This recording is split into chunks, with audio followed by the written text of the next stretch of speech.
नमस्कार दोस्तों, स्वागत है आपका मूविक्स हिंदी पर। आज हम 2006 में रिलीज हुई American romance drama film cashback explain करने जा रहे हैं।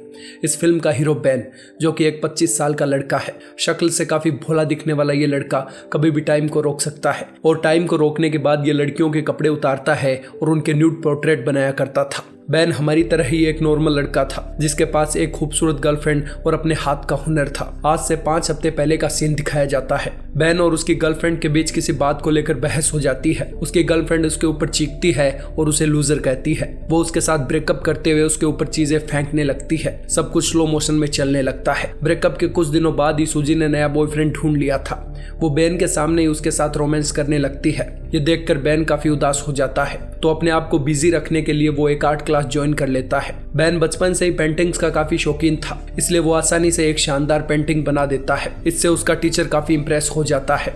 जब वो सोने जाता है तो उसके लिए रात निकालना काफी मुश्किल हो रखा था। आंख बंद करते ही उसके सामने उसकी गर्लफ्रेंड आ जाती है, जिससे हाल ही में उसका ब्रेकअप हुआ था। काफी कोशिश करने के बाद भी वो सो नहीं पा रहा था। वो घंटों जागता रहता था और इसी कारण वो डिप्रेशन में भी जाने लगा। काफी देर सोचने के बाद बेन सूजी को कॉल करता है और वापस आने के लिए उसके सामने गिड़गिड़ाने लगता है। वो उससे इस रिलेशनशिप को खराब करने के लिए माफी मांगता है और कहता है कि मैं कभी वापस ऐसा नहीं करूंगा। बेन के इतनी मन्नतें करने के बाद भी सूजी उसे मना कर देती है और फोन काट देती है। ये सब सुनकर बेन और डिप्रेस्ड हो जाता है।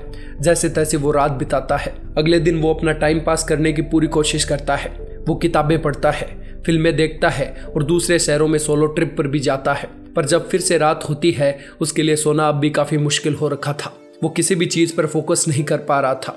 वो रात के समय भी बाहर निकलने लगा और इधर उधर घूमने लगा। एक बार वो एक सुपरमार्केट में जाता है। वहां वो देखता है कि एक पोस्टर लगा है जिस पर लिखा हुआ है कि सुपरमार्केट में नाइट शिफ्ट के लिए किसी लड़के की जरूरत है। बेन को लगता है कि रात के समय टाइम पास करने के लिए सबसे सही तरीका है और साथ ही साथ वो कुछ पैसे भी कमा सकता है। वो जॉब के लिए अप्लाई करता है। अगले दिन एक जैकिंग्स नाम का मैनेजर उसका इंटरव्यू लेता है। बेन को जॉब पर रख लिया जाता है। बेन अब जॉब पाकर काफी खुश था और साथ ही उसे लगता है कि अब उसकी लाइफ चेंज होने वाली है। यहाँ वो नोटिस करता है कि सभी काम करने वाले स्टाफ यहाँ अलग अलग तरीके से टाइम पास करते हैं। जहाँ कैशियर शेरोन पोंटे घड़ी को कोई ना कोई ऑब्जेक्ट से छुपा देती है, क्योंकि उसे लगता है कि घड़ी की ओर ज़्यादा देखने से टाइम काफ़ी मुश्किल कटता है। वहीं दूसरी ओर वहाँ काम करने वाले 2 लड़के भी काफ़ी अतरंगी अंदाज में अपना टाइम पास करते हैं। वो लड़कियों की कार्ड में एडल्ट टॉय डाल देते हैं। कई कस्टमर तो इससे काफ़ी ऑफेंड हो जाती है। वहीं कुछ कस्टमर उन टॉयज को खरीद लेती है। वहाँ सिर्फ एकमात्र शख्स था जिसे टाइम की बिल्कुल भी परवाह नहीं थी। वो था उनका बॉस जैकिंग्स। वो हमेशा सबके बारे में बताता रहता कि कैसे वो इतना सक्सेसफुल और अमीर है। जब भी वो अपना भाषण शुरू करता, उसके लिए टाइम चुटकियों में निकलने लगता। पर सब लोगों में बेन का टाइम पास सबसे अलग था। वो अपने आसपास मौजूद हर चीज को रोक देता। वो टाइम को फ्रीज करके अपनी मनपसंद चीजें कर सकता था। अगर आप और हमारे पास ऐसी पावर होती तो हम लोग पैसा इकट्ठा करते, पर बेन ऐसा कुछ नहीं करता। वो टाइम फ्रीज करता है और अपनी आर्टिस्टिक स्किल दिखाने लगता है। बचपन से ही वो लड़कियों के बारे में सोचकर या उन्हें देखकर उनके पोर्ट्रेट बनाया करता था। वो लड़कियों के कपड़े उतारता और अपनी पेंटिंग शुरू कर देता।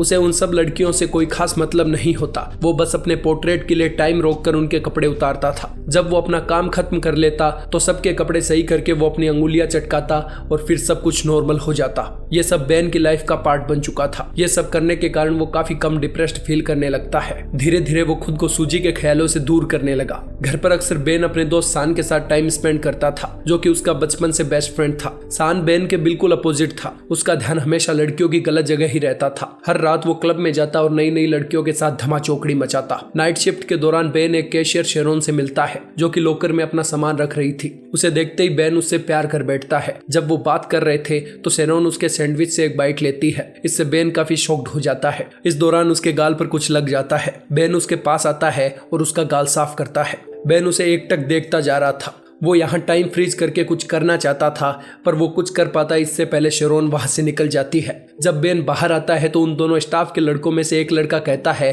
कि मैं शेरोन के साथ मूवी डेट पर जा रहा हूँ। ये सुनकर बेन को काफी अजीब लगता है। इसके बाद बेन अपने स्कूल के दिन याद करता है जब वो पहली बार किसी के प्यार में पड़ा था। वो लड़की क्लास में सबसे खूबसूरत थी। उस लड़की को सभी स्टूडेंट पसंद करते थे। एक दिन उस लड़की का एक्सीडेंट हो जाता है, जिसके चलते उसके हाथ पर प्लास्टर बन जाता है। हर दिन उसके क्लासमेट उसके ऊपर कुछ न कुछ लिखते रहते ताकि वो बोर ना हो। पर बेन उसके पास जाने से काफी हिचकिचाता था। बेन का उसे इग्नोर करना उसके लिए फायदे का सौदा बनने वाला था। जब उस लड़की का प्लास्टर खुलता है तो सब बच्चे उसे चिढ़ाने लगते हैं क्योंकि उसके हाथ पर बाल आने लगे थे। वो लड़की रोने लगती है और यहाँ अपने हीरो बेन की एंट्री होती है। वो उसके पास जाता है और कहता है कि मैं तुम्हारे साथ हूँ, चाहे कुछ भी हो जाए। वो दोनों काफी अच्छे दोस्त बन जाते हैं और एक दूसरे से प्यार करने लगते हैं।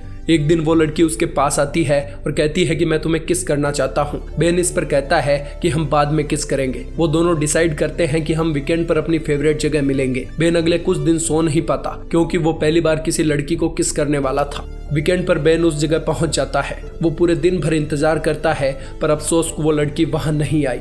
बेन का दिल टूट जाता है। अगले दिन स्कूल में बेन को पता चलता है कि वो लड़की शहर छोड़कर अपने पेरेंट्स के साथ कहीं और शिफ्ट हो गई है। ये पहली बार था जब वो काफी हेल्पलेस और डिप्रेस्ड फील कर रहा था। फिल्म फिर से प्रेजेंट में आती है। बॉस जेकिंग्स सब एम्प्लॉयज को बुलाता है और कहता है कि हम लोग एक फ्रेंडली फुटबॉल मैच खेलने जा रहे हैं। बेन और बाकी एम्प्लॉयज बिल्कुल खेलना नहीं चाहते थे पर उनके पास इसके अलावा कोई चारा नहीं था। मैच के दौरान सुपरमार्केट वाली टीम हारने लगती है क्योंकि उनमें से किसी को भी खेलना नहीं आता था। सामने वाली टीम लगातार गोल पर गोल मारती है और स्कोर कर देती है 26-0। बेन काफी परेशान हो चुका था, इसलिए वो टाइम को रोकता है और रिलैक्स करने के लिए लॉकर रूम की ओर जाता है। अचानक एक लड़का वहां से भागकर निकलता है। ये देखकर बेन काफी शॉक्ड हो जाता है क्योंकि उसकी तरह कोई और भी टाइम पर कंट्रोल कर सकता था। बेन थोड़ी देर बाद बाहर आता है और अपनी अंगुलियां चटकाता है। तभी बेन के साथ वाला एम्प्लॉय एक किक मारता है और बॉल सीधी जाकर जेकिंग्स के मुंह पर लगती है। जेकिंग्स का मुंह फूट जाता है और उसे जल्दी से हॉस्पिटल लेकर जाया जाता है। बेन और शेरोन के अलावा सब लोग घर चले जाते हैं। अगले सीन में हम देखते हैं कि दोनों एक दूसरे के साथ डिनर कर रहे हैं। वो दोनों एक दूसरे को जानने की कोशिश करते हैं। यहाँ बेन को पता चलता है कि शेरोन सिंगल है। उसके साथ वाला एम्प्लॉय बेन के साथ मजाक कर रहा था। शेरोन इसके बाद अपने मन की बातें बताने लगती है। वो कहती है कि उसे हमेशा से एक पेंटर की तलाश थी क्योंकि आर्टिस्ट सही मायने में वास्तविक खूबसूरती को पहचानते हैं। बेन बिल्कुल उसकी सोच से मेल खाता था। उनकी बातों से ये लग रहा था कि उन दोनों की बहुत अच्छी जमने वाली है। डिनर के बाद बेन शेरोन को घर तक छोड़ने आता है और उनके पहले किस को खराब कर देता है। वो शेरोन के गाल पर किस करता है जबकि वो उसके होठों पर किस करना चाहती थी।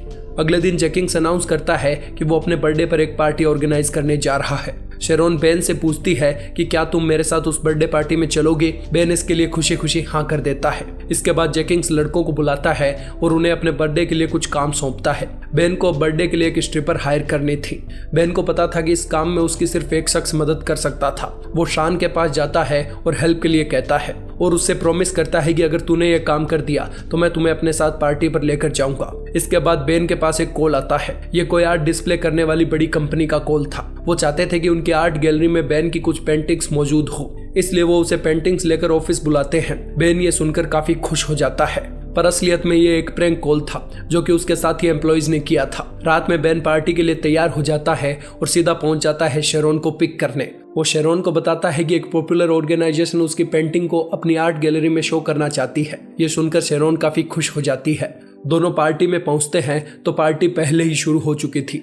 शान अपनी फ्लर्टिंग में मशगूल था, वहीं उसके साथ वाले लड़के अजीबोगरीब डांस कर रहे थे और जेकिंग्स खुद वहां डीजे बनकर एंजॉय कर रहा था। बेन वहां अपनी एक्स सूजी से मिलता है। वो अब जेकिंग्स के छोटे भाई की गर्लफ्रेंड थी। इसके बाद वहां स्ट्रिपर आती है और पार्टी में रंग भर देती है। शान हमेशा की तरह उसके भी क्लोज होने लगता है। बेन जब वॉशरूम के लिए जाता है तो वो सूजी से मिलता है। सूजी उसे कहती है कि क्या हम दोनों फिर से कपल बन सकते हैं। बेन मना करता है और कहता है कि मुझे अपना प्यार मिल चुका है, पर सूजी यही नहीं रुकती।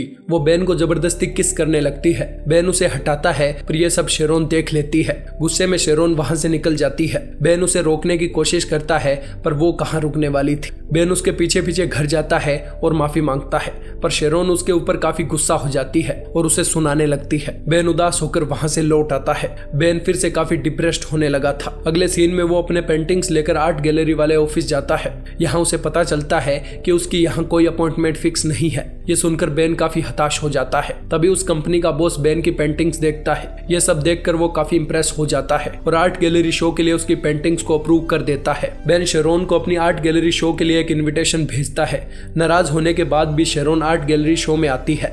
वहां जाने पर वो देखती है कि हर तरफ उसकी ही पेंटिंग्स लगी हुई थी, क्योंकि उससे मिलने के बाद बेन ने सिर्फ उसकी पेंटिंग्स बनाई थी। वो उसे बहुत प्यार करता था और हद से ज्यादा चाहता था। बेन शेरोन से मिलता है और उस दिन हुई मिसअंडरस्टैंडिंग को दूर करता है। शेरोन बेन को पाकर काफी खुश थी। बेन फिर से टाइम फ्रीज करता है, पर इस बार शेरोन मूव कर सकती थी। स्नोफॉल के बीच दोनों किस करते हैं और फिल्म काफी रोमांटिक मोड पर आके खत्म होती है। अगर आपको हमारी एक्सप्लेनेशन पसंद आई हो तो सब्सक्राइब करें हमारे चैनल मूविक्स हिंदी को। धन्यवाद।